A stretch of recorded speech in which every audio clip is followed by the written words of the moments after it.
start lecture number 3, and this lecture is on enhanced entity relationship diagram. Okay.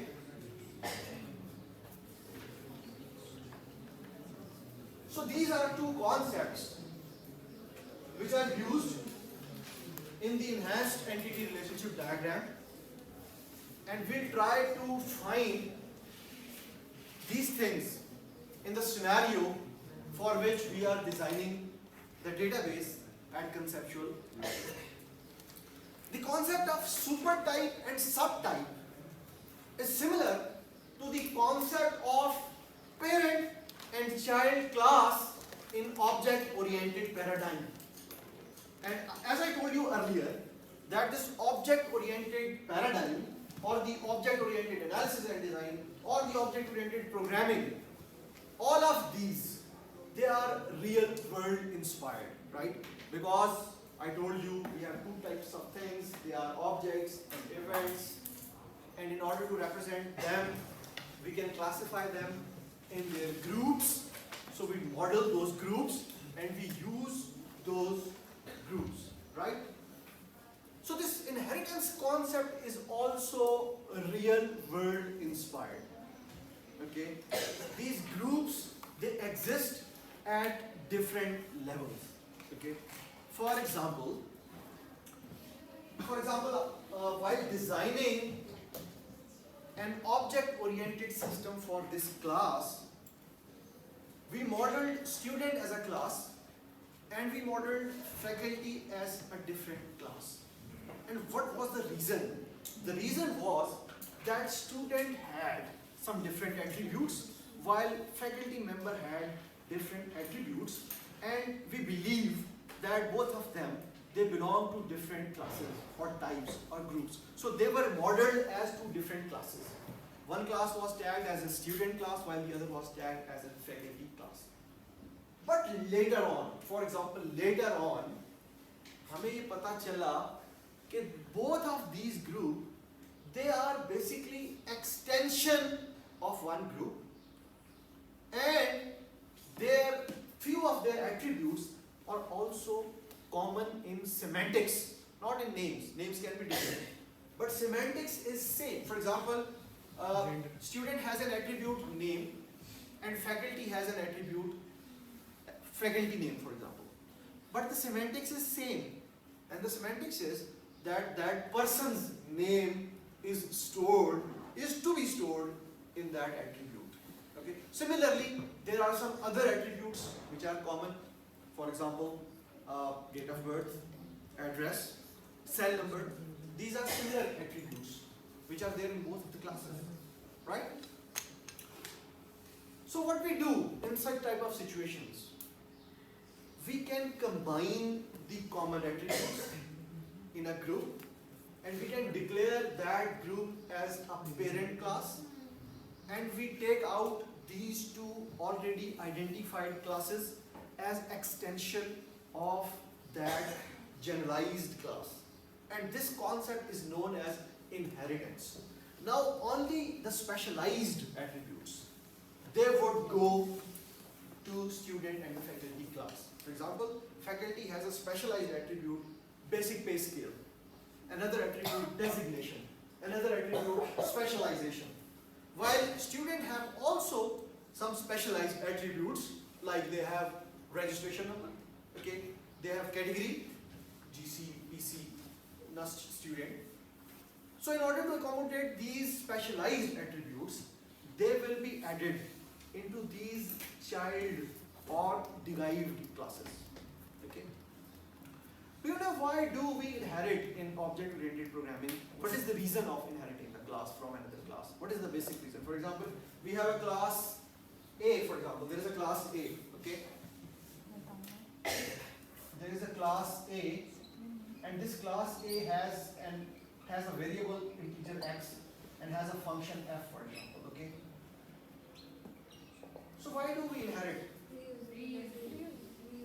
Reusability. Different अगर हमें बार-बार एक चीज चाहिए, जैसे हमारे पास एक इंटीजर होता है तो हमें पूरी क्लास को बनाने की जरूरत नहीं पड़ती. So we make classes for that. So अगर मैं इसको simplify करूँ, for example, I want to use this variable And if I want to use this functionality, then I'll inherit this class. I can do that without inheriting this class, right? I can instantiate this class, I can use this variable, and I can call this function. So that is use, that is not reuse, right? That is use. Using whatever is in this class, using that is using. That's not reusing. Reusing means I need all these things and I need an additional thing. And in order to have a new class with this existing functionality and a new specialized functionality which is not here, I have two options. One is to write all this logic again and add that specialized thing. But that is against reusability. Reusability is I can inherit this class in a new class and I can add, for example, there is a new method f1. I can just add that f1 to the new class and that b will have that f1 and this functionality as well. So this is the reason of inheriting in object-oriented programming. And while modeling the real world, there are two possibilities of inheriting. One is that I have already told you that we had some classes and later on we noticed that they are extensions of one concept and they have some similar attributes, similar in semantics. So we combined these similar attributes in one class and we declared that class as a parent class, and only the specialized things, they were kept in the derived class, and we created the link as well, this inheritance relationship. Okay. Now this way of inheriting is referred to as generalization. Okay. This is generalization. This approach is a bottom-up approach. We are moving from the bottom to the top, right? We are combining the specialized things into generalized things. So this is bottom-up approach. So this is generalization. Okay? इसका opposite भी हो सकता है. Opposite ये है इसका. For example, initially जब मैंने ERD को मॉडल किया था, तो मैंने स्टूडेंट और फैकल्टी को अलग क्लास नहीं बनाया था. I modeled all of the persons in this room as person, for example. So in the first step, in entity relationship diagram, for example, I modeled all of the persons or all of the humans in one group or class, and that was humans class. Later on, I noticed that within human beings, there are some human beings who have got some specialized attributes or specialized functions. अगर हम object-oriented programming की बात करें.